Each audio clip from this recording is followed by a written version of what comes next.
Hey everyone, you ever find yourself scrolling through your phone, seeing all these updates from friends and family, and just feeling nothing?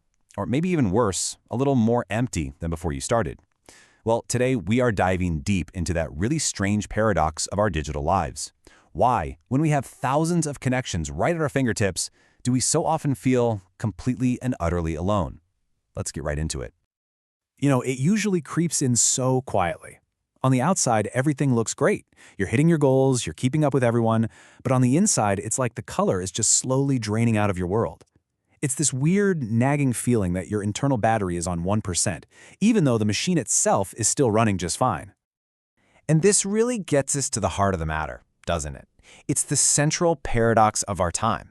We live in this world of nonstop pings, notifications, and updates, a world literally designed for constant connection. So why do so many of us feel so fundamentally disconnected? That is the big question we're going to unpack together. To really get a handle on this feeling, the first thing we need to do is give it a name. Because this isn't just your standard burnout, and it's not exactly depression either. No, this is something else. A very specific emotional state that's born from the unique pressures of the world we live in right now. A writer named Matt Hussey calls this feeling soft failing, and I think that's perfect.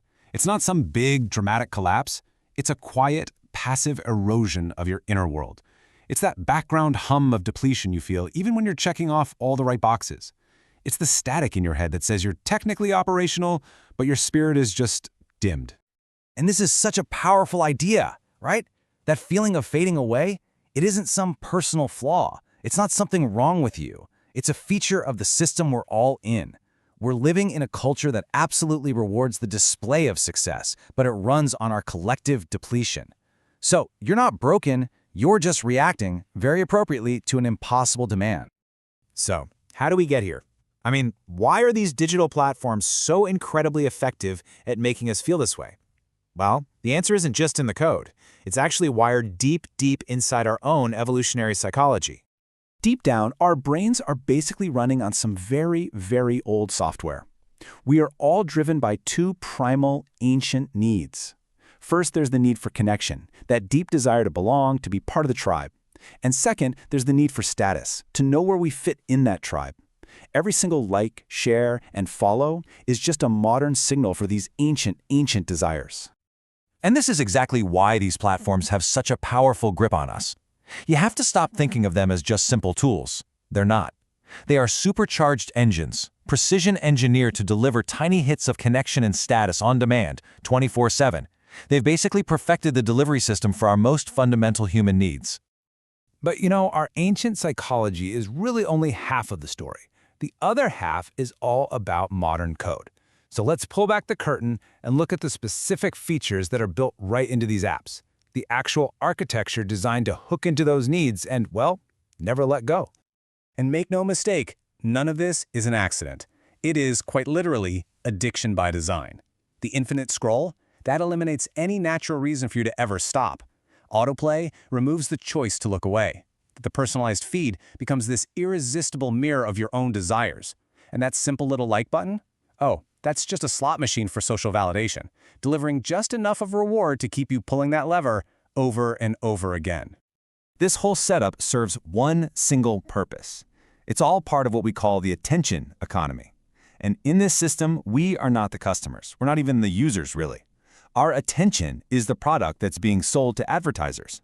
The longer a platform can keep your eyes on the screen, the more valuable you become. Our well-being just isn't the priority here. Our engagement is. Okay, so living inside this system, a system designed to mine our attention for profit, well, it comes at a real psychological cost. All that constant connectivity, the constant comparison, the performance, it all starts to take a really heavy toll on our mental health. And the data, it really paints a stark picture. In one study, over half of students admitted they are constantly comparing themselves to what they see online. I mean, think about that. Every single scroll becomes a little referendum on your own life. And being exposed to these perfectly curated highlight reels all day, it's directly linked to feeling like you just aren't good enough. And it goes beyond just comparison. The harm can be much, much more direct. The same study found that 1 in 5 users has actually been the target of cyberbullying. Our digital town squares, for all the good they can do, can also be incredibly hostile and dangerous places. And this digital immersion, it's messing with the very foundations of our well-being. Look at this. Nearly 3/4 of students are scrolling right before bed, totally sabotaging their sleep. And over 60% admit to feeling anxious when they can't get online. We've become dependent on a system that is, by its very design, harming us. You know, the MIT professor Sherry Turkle absolutely nailed this whole dilemma years ago. In our big quest for connection through our screens, we paradoxically start to devalue the messy, the unpredictable, but ultimately the far more fulfilling connections we have with each other in the real world. So, I know this all sounds pretty bleak, but here is the good news, and it's really important. We are not just passive victims of the code. We can absolutely push back. We have the power to make conscious choices to reclaim our attention, and with it, our own well-being. And the research gives us a really clear toolkit. For example, limiting your use to just 30 minutes a day can dramatically reduce feelings of loneliness. Taking a digital Sabbath, a day or even an afternoon off, can totally reset your nervous system. Even a super simple change, like charging your phone outside of the bedroom, can break the cycle. These are small acts of resistance, but they have a huge impact. But maybe the most powerful countermeasure of all is just investing in our real-world relationships. Research actually shows that even just the belief, the feeling that you have strong social support acts as this powerful buffer against all kinds of stress. It's a reminder that authentic connection, it doesn't come from a feed. It comes from genuine human presence. And this whole thing leaves us with one fundamental, massive question. What if our digital world wasn't designed for endless engagement, but was actually designed for human flourishing? What if these incredibly powerful tools were built to help us connect more deeply with each other, not just scroll more frequently? That's not just some nice idea. It's the future we have to start demanding.